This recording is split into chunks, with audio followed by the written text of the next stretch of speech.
Warahmatullahi wabarakatuh. Alhamdulillah, bersyukur pada Allah Subhanahu wa taala kerana di petang-petangan ini sekali lagi bersama dengan Pak Haji belajar tentang herba. Ya, tak habislah.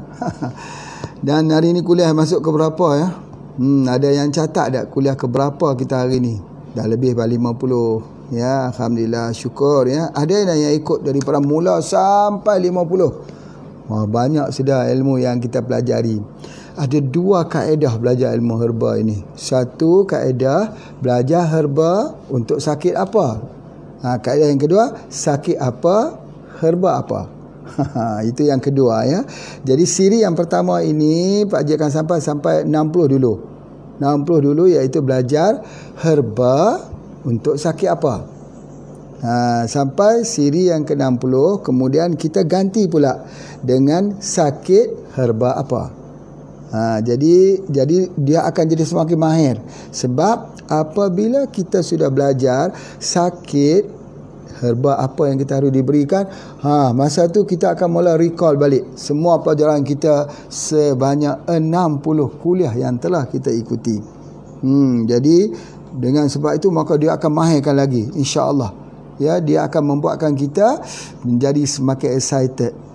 Sebab apa? Kalau dulu kita belajar herba ni untuk sakit ni ya, untuk sakit ni satu herba tu macam-macam sakit digunakan. Kali ini satu penyakit macam-macam herba digunakan. Menarik tu, menarik. Dan banyak pokok-pokok yang kita mungkin tak kenal, yang mungkin Pak Haji akan sebut kat sini, tapi tidak mengapa, nanti dibantu dengan YouTube Pak Haji TV. Pak Haji tunjuk gambar-gambar pokok-pokok tersebut. Misalnya pokok randu. Tahu tak pokok randu? Ramai yang tak tahu pokok randu. Pokok randu itu bahasa Indonesia tentulah tak tahu. Bahasa Malaysia apa? Malaysia panggil kekabu. Buat bantal kekabu. Bantal kekabu tu itulah randu namanya. Ya, orang buat bantal. Tetapi randu ini ada randu hutan, ada randu kampung. Macam mana kita nak tengok daun besar, daun kecil. Durinya, ada duri juga. Jadi ini semuanya ini pelajaran ilmu herba. Tetapi cukuplah kalau kita nak bagi tahu bahawa daun randu itu boleh dibuat untuk ubat strok. Daun kekabu buat ubat strok. Jadi tapi macam mana pun nanti dulu. Ya, kita akan bincang satu persatu. Banyak ya, 1230 spesies di Malaysia, 10,000 spesies di Indonesia. Taklah banyak Pak Haji tahu sampai semua tu, tidaklah, setakat yang Pak Haji tahu saja ya, insya-Allah. Baik. Hari ni apa Pak Haji nak ceritanya ialah tentang madu. Ni madu. Madu tualang. Madu tualang Apis dorsata. Hitam ni. Ya, lagi hitam, lagi gelap, lagi bagus. Tetapi gelap ni ada dua ya, ada dua. Yang pertama, kalau kita simpan begitu lama pun dia jadi gelap juga. Tetapi kalau yang kedua, gelap itu adalah kerana warna asalnya dia ada madu yang matang. Matang. Jadi alhamdulillah. Nanti kita akan cuba tengok ini contoh-contoh yang ada, ini yang dikeluarkan di Malaysia, madu tualang. Cantik packagingnya. Packagingnya cantik sekali. Ya, Black Raw tualang. Jadi ada lagi jelly pun ada, jelly apa dia panggil royal jelly. Royal jelly juga ada di dalamnya. Untuk apa royal jelly itu? Jelly untuk makanan ratu lebah. Ratu lebah. Lebah ini diperintah oleh ratu. Dia bukan diperintah oleh raja ya, dia diperintah oleh ratu. Masya Allah. Nanti kita kaji hikmahnya. Masya Allah, banyak hikmah yang dapat kita belajar. Cuma dalam Quran cerita pasal madu lebah, dalam hadis cerita pasal madu lebah. Ya, dalam Quran itu yang selalu Pak Haji sebutkan bahawa apa? Dia adalah penawar yang turun bersama dengan wahyu. Jelas-jelas. Ya, jelas-jelas. Penawar yang turun bersama dengan wahyu. Kemudian diperkuatkan lagi oleh hadis Nabi yang mengatakan kalau ada kesembuhan itu pada asal. Nabi sebut asal dulu. Kemudian al-hijamah, 2. Kemudian al-kai, yang ketiga. Kalau adalah penyembuhan itu ada pada asal. Masya Allah, Masya Allah. Jadi bagi kita yang belajar tentang tib nabawi ini, yang pertama datang daripada Allah, yang kedua datang daripada Rasul, yang ketiga yang mengatakan itu kalau datang daripada Allah, datang daripada Rasul itu sudah kita beriman dulu sebelum kita menyusuri buktinya. Beriman secara umum dulu. Sebab itu adalah merupakan salah satu perintah sebenarnya. Perintah. Ya, kalau Nabi cerita Isra' Mi'raj, beriman dulu. Ya, satu perintah. Cerita, dalam cerita ada perintah, dalam cerita ada sejarah, dalam sejarah membina sejarah. Dalam cerita, dalam sejarah ada tauhid, di dalam tauhid itu ada fikih, dalam fikihnya ada undang-undangnya. Masya Allah, Al-Quran. Baik, kemudian selain daripada madu tualang ini, ada lagi, ini satu lagi madu, tapi ini namanya madu kelulut. Apa beza madu tualang, madu kelulut? Masya Allah, ya. Ini juga akan kita kaji. Yang ini pula madu asli. Ini pula diambil daripada negeri Arab, madu Arab. Kental ni luar biasa. Ini seterusnya kita ada madu sidir. Lagi kental madu sidir ni. Madu sidir, madu daripada bunga sidir. Masya Allah, ya. Ada banyak jenis juga. Ini pun madu sidir pun. Kemudian kita ada lagi madu sumur. Madu sumur. Madu sumur ni salah satu madu yang juga diambil di Yaman. Sama juga dengan madu sidir. Madu sidir ni boleh ambil juga di negara-negara lain. Seperti di Afghanistan boleh diambilkan juga madu sidir. Banyak sekali. Ya. Baik, begitu juga ada madu habatus sauda. Madu habatus sauda ni madu daripada bunga habatus sauda. Ini kalau Pak Haji dulu ya, dia iaitu di Aswan, iaitu di Mesir. Ya, di mana kawasan madu habatus sauda ada madu lebah tu, dia mengambil madu-madu di situ. Masya Allah. Ini pula madu apa ya? Madu osteo. Ni pun madu tualang juga. Cuba kita tengok macam ni. Nampak hitam ya. Baik, itu begitulah. Madu banyak jenis lagi, madu-madu. Madu bukit. Ada madu daripada batu-batu, ada. Banyak semuanya. Baik. Di mana kita nak mula bincang ni? Banyak sangat. Okey, yang pertama sekali kita bincang dulu bahawa ada terdapat satu kajian yang cukup menarik di universitas di Malaysia. Satu kajian mengatakan bahawa pengambilan madu pada setiap hari adalah baik untuk penyakit osteoporosis. Untuk orang yang kekurangan kalsium, ibu-ibu yang sudah menopause, yang kekurangan kalsium, dia baik untuk osteoporosis. Masya Allah. Sampaikan kebaikannya itu melebihi daripada ubat-ubat kimia yang dimakan. Ya, kalau ada sumber kalsium lah kata diberi di farmasi, madu lebih baik khasiatnya setelah kita ambil. Jadi oleh sebab itu, maka bagi ibu-ibu kita yang dah tua itu, yang mudah terkeluar cabang pahanya, patah tulangnya, yang kerana tulang-tulang mereka digunakan untuk besarkan anaknya dalam kandungannya, balaslah budi ibu tu, belilah satu ya daripada madu tualang ini. Ya, dalam kajian itu didapati madu tualang sangat-sangat berkesan, ya, sangat-sangat berkesan. Begitu. Sangat-sangat berkesan kepada masalah osteoporosis. Satu hari ambil 2 sudu besar, 2 senduk besar, pagi dan juga malam. Ambil setiap hari.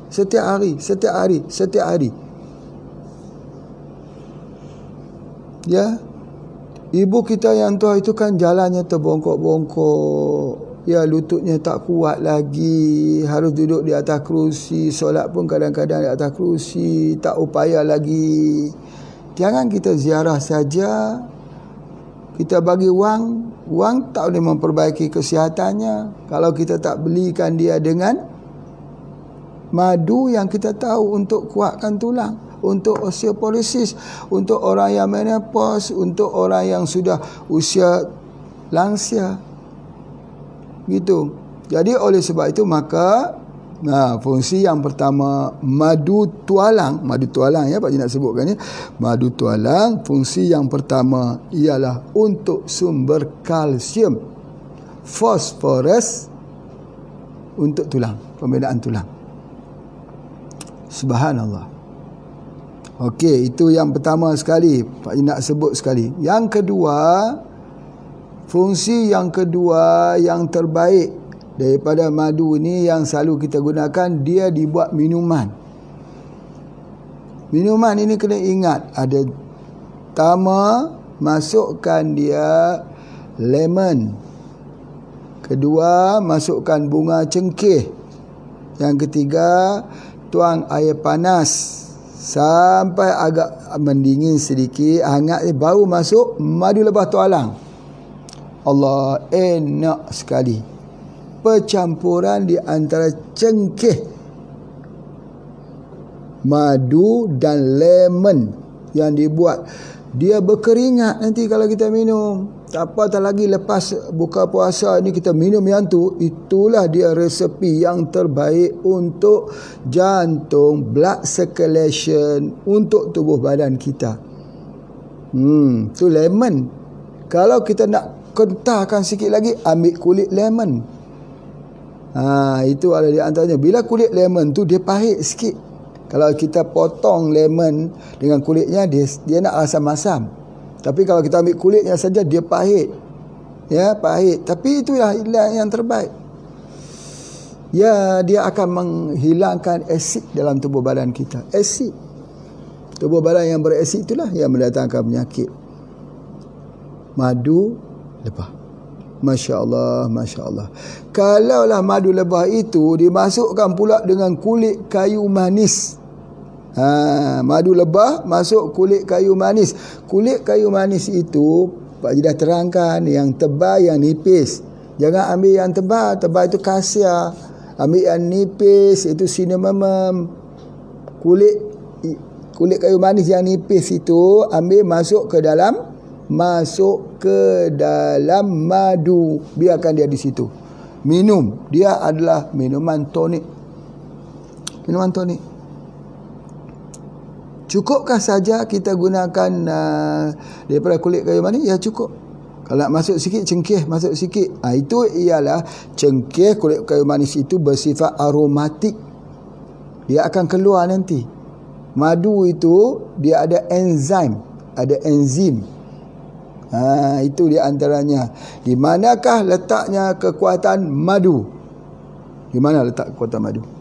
Pada kandungan enzimnya atau enzimnya 3% selalunya ada. Jadi oleh sebab itu, maka bila dia ada enzim, dia bertindak ke atas kulit kayu manis ataupun daripada bunga cengkeh, dia akan bertindak menyebabkan keluar bahan-bahan yang ada di situ. Madu jadi ekstrak, pengekstrak yang terbaik. Tak perlu guna alkohol, tak perlu gunakan daripada etanol, tak perlu. Masya Allah. Kalau di tempat Pak Haji lihat ya, di negara Thailand, masa yang terpanggil Thailand, ya, di sana mereka buat minuman madu lebah yang dimasukkan semua akar-akar kayu, herba, direndam dekat situ, banyak jenis. Jadi kemudian minumlah madu tersebut. Masuk pokok pasak bumi, tongkat ali, dia masuk pokok rencang besi, rencang tembaga, di dalamnya dimasukkan, dibuat satu minuman. Jadi artinya tidak perlu proses. Yang proses ialah madu yang menyerap semua daripada tumbuh-tumbuhan itu keluar. Masya Allah. Kalau kita masuk pokok tongkat ali, pahit, madu tu akan jadi pahit. Cerita pasal madu pahit ni, Masya Allah, ada lagi madu pahit yang dikeluarkan di Indonesia. Misalnya madu itu ya dicampurkan juga dengan broto wali, dengan endograpis, sambiloto, jadi pahit, dipanggil madu pahit. Bolehkah kaedah itu? Boleh. Mahoni, ya, campur sedikit. Di mana madu lebah tadi menguatkan mahoni bahasa Indonesia, mahogani bahasa Malaysia. ya, menguatkan dia dengan sambil loto apa semua, paling bagus untuk turunkan kolesterol dan kencing manis. Madu pahit, boleh madu pahit.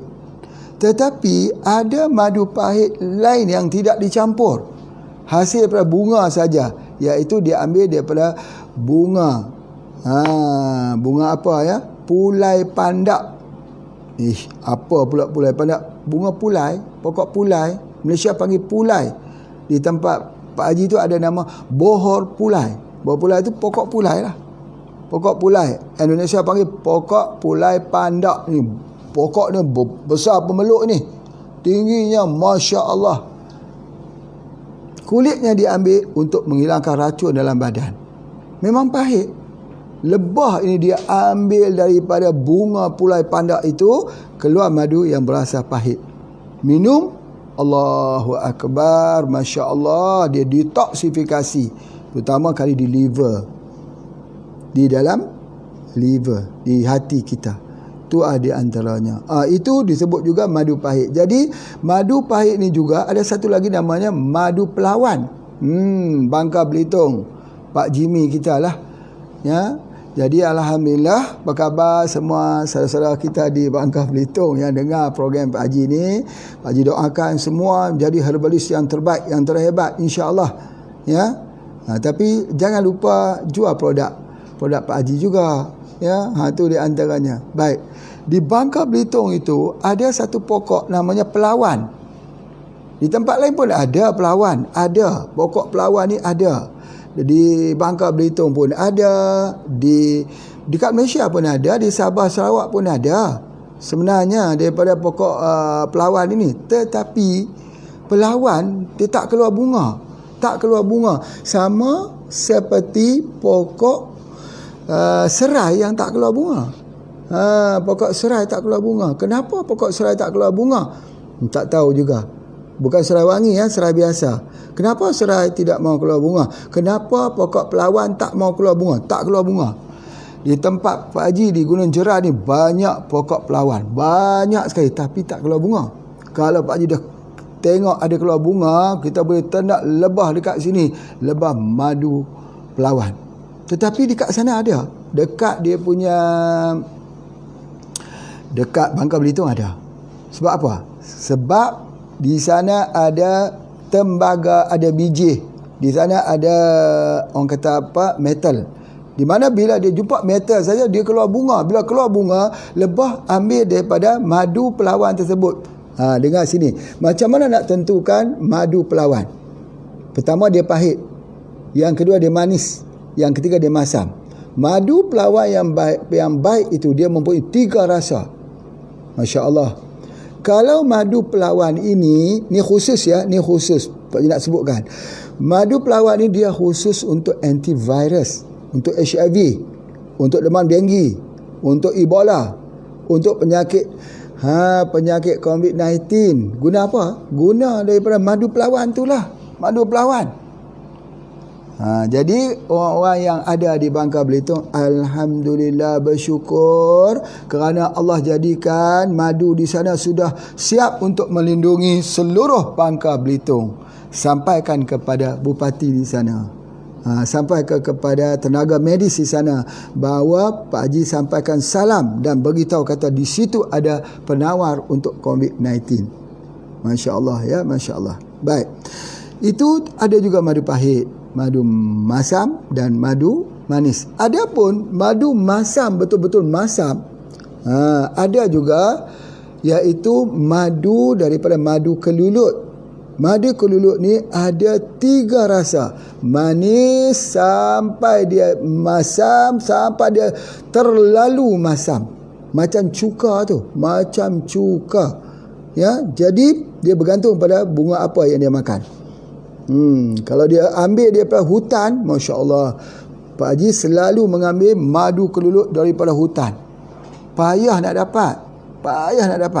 Kadang-kadang 1 minggu baru dapat 15 kilo, 20 kilo. Tapi itulah yang terbaiknya. Sebab apa? Sebab dia terlalu masam. Kerana apa? Kerana dia sudah menjadi cuka. Proses menjadi cuka. Nabi kata sebaik-baik makanan adalah cuka. Ya? Jadi biasanya kita selalu macam di Indonesia ada penumpas asam urat. Itu ada percampuran cuka dengan madu.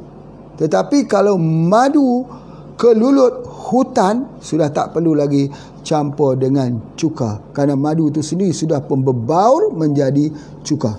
Masya Allah, hebat. Ini adalah merupakan satu perawatan yang terbaik untuk jantung. Jangan operasi lagi. Jadi bagi mereka yang ada masalah ini, boleh order.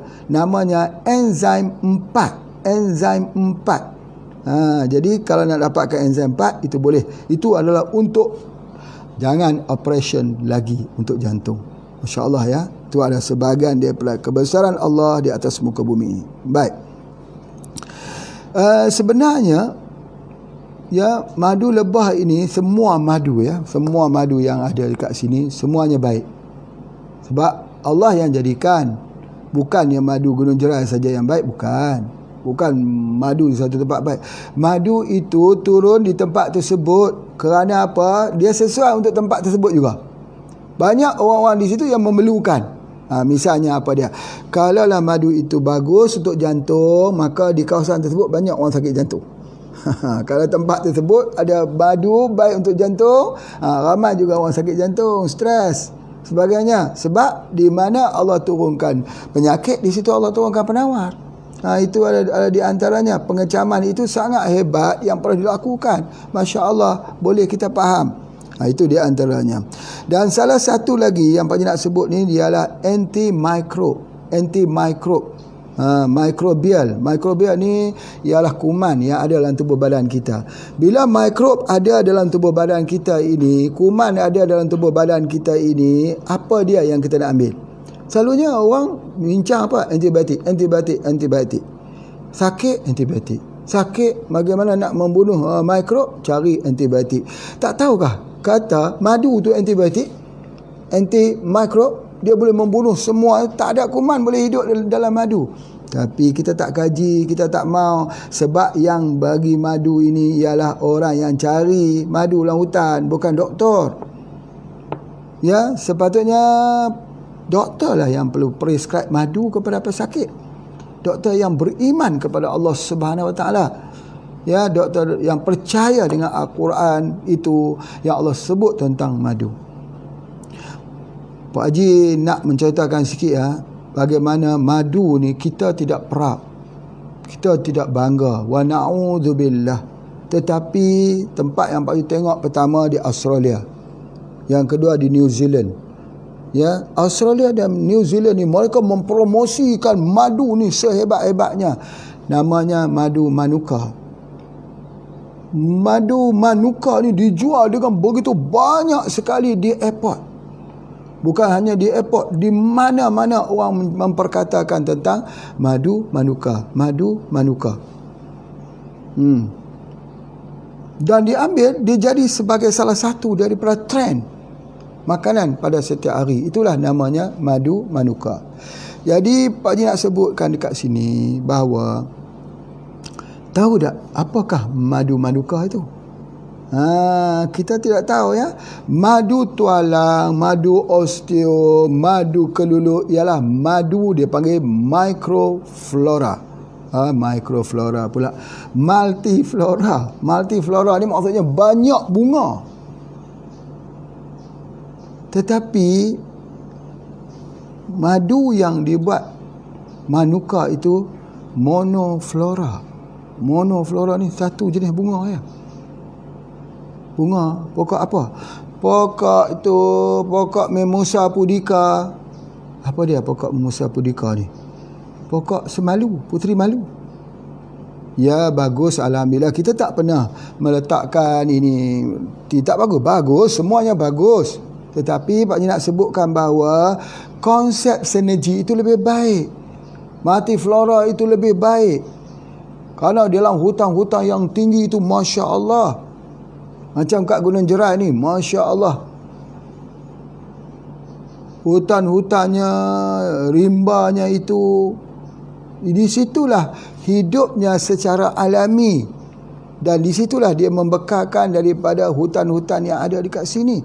Jadi sebab itu bila kajian dibuat, perbandingan di antara madu multiflora dengan monoflora terdapat perbezaan yang jauh. Antimikrobial beza, boleh dekat madu multiflora. Untuk luka begitu juga multiflora. Untuk tulang begitu juga multiflora. Hampir kesemuanya dimenangi oleh multiflora. Tak kira lah daripada kelulut ataupun daripada lebah tualang. Allahu Akbar. Ajab pada penciptaan Allah ini. Jadi oleh sebab itu, salah satunya kerana dia mengandungi, kita panggil bioflavonoid, atau dia ada satu nama fenolik dan lisozim. Fenolik dan lisozim ini dia adalah untuk juga khususnya untuk anti mikrob dan juga anti radang. Anti radang. Peradangan di perut, mah, ya, tokak lambung, luka, gastrik. Ya, itulah bermulanya daripada semua penyakit. Bila kita makan makanan yang tak dicerna dengan baik, yang jus perutnya tak cukup, yang sembelit itu mengakibatkan sembelit, itulah tempatnya, puncanya penyakit. Makanan tak boleh cerna, makanan tak boleh diasimilasi, digestion dan asimilasi, cerna dan serap. Apa guna kita makan herba kalau tidak boleh serap? Apa guna kita makan makanan setiap hari yang nutrisinya tak dapat diserap? Itulah menyebabkan kelemahan dalam tubuh badan. Pencernaan. Kenapa pencernaan ini tak boleh serap? Kerana kita tak cukup enzim. Enzim pencernaan ada di mana? Kat madu lebah. Madu lebah. Ambil madu lebah itu bukan untuk hilangkan penyakit, tapi untuk pencernaannya yang bagus. Kita kena faham bahawa pengobatan kita ini adalah pengobatan memperbaiki kesihatan kita melalui pencernaan yang bagus. Malu kalau Dr. Bernard Johnson yang boleh berfikir tentang pencernaan itu. Kita tak boleh fikir. Daripada hadis Nabi SAW mengatakan punca penyakit itu daripada perut, pencernaan. Kita makan tu sekarang untuk kuat mengangkat tulang saja, tulang belakang kita itu saja. Kalau pun nak makan lebih boleh. 1/3 makanan, 1/3 air, 1/3 adalah udara. Kan itu cerita tentang pencernaan. Pencernaan itu perlu kepada 3.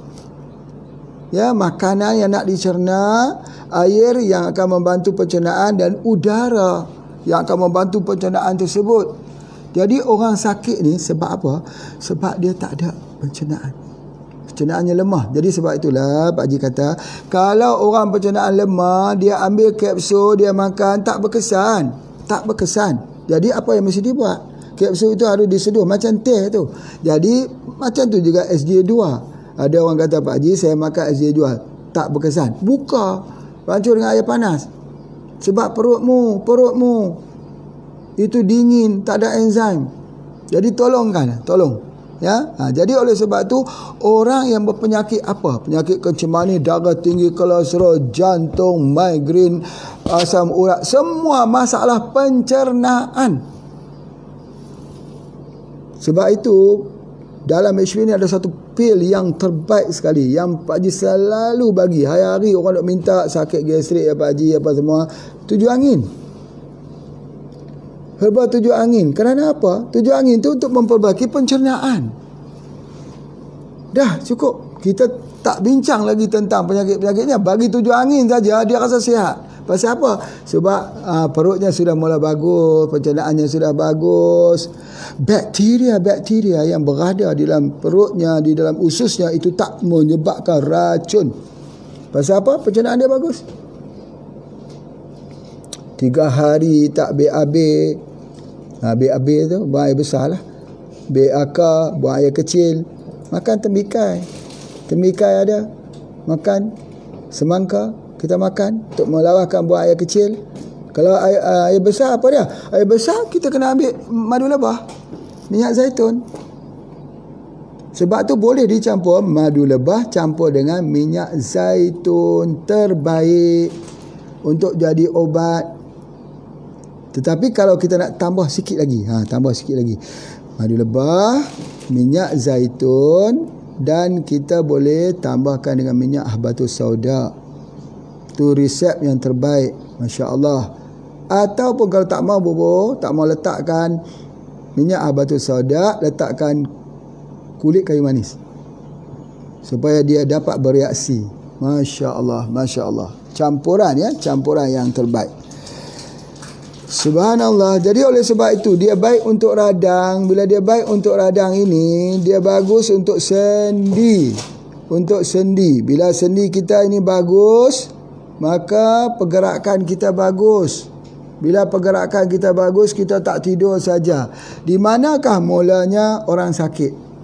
Di mana bermulanya sakit? Bila orang tu tidur. Bila dia tidur, dia tak boleh bergerak, dia tak mau bergerak kerana dia sakit, maka bermulalah seperti pokok yang condong, maka pohon-pohon lain akan duduk di atasnya dan airnya akan tumbang.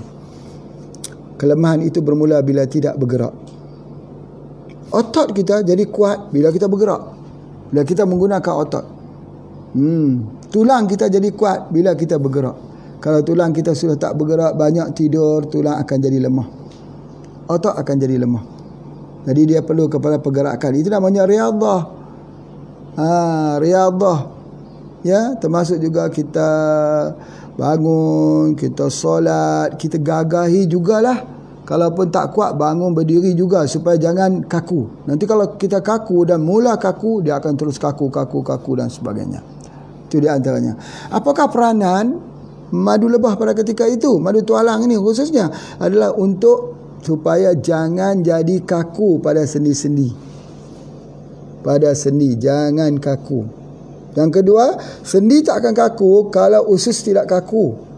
Usus itu kaku, jadi pretesisnya itu dia tak keluar. Itu kaku.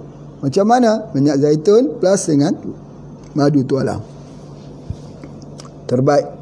Itu di antara yang Pak Haji nak sebutkan. Kemudian seterusnya Pak Haji nak sebutkan bahawa dia adalah merupakan antioksidan. The powerful antioksidan. Anti pengaratan dalam tubuh. Pak Haji lama dah ini cerita jumpa orang duduk di hutan, jumpa di bawah bukit. Hairan tengok dia badannya fit, kuat naik bukit, turun bukit. Badannya fit. Apa yang dia amal? Dia kata, saya minum madu lebah tualang. Berapa banyak? Tanya dia. Waktu pagi 2 senduk besar tu. 2 sudu besar maksudnya. Waktu malam 2 sudu besar. Tetapi Pak Haji dah bagi petua kalau kita minum badan masih dingin, maka kena minum lagi. Sebab kekurangannya sangat kurang. Minum lagi sampai dia panas badan kita. Jangan takut. Ada orang kata, saya takut nak minum madu, takut panas. Astaghfirullahaladzim. Ya. Takut dengan yang bagi prescribe ni Allah. Bukan doktor. Allah yang bagikan ubat untuk kita. Takut. Ini yang kita kena istighfar, kena belajar balik sebagainya. Bagaimana kalau kopi radik diminum bersama dengan madu lebah? Bagaimana kalau obat disinergikan dengan madu lebah? Sebentar lagi Pak Haji akan ulas. Kita hentikan bagi ruang untuk iklan terlebih dahulu. Silakan.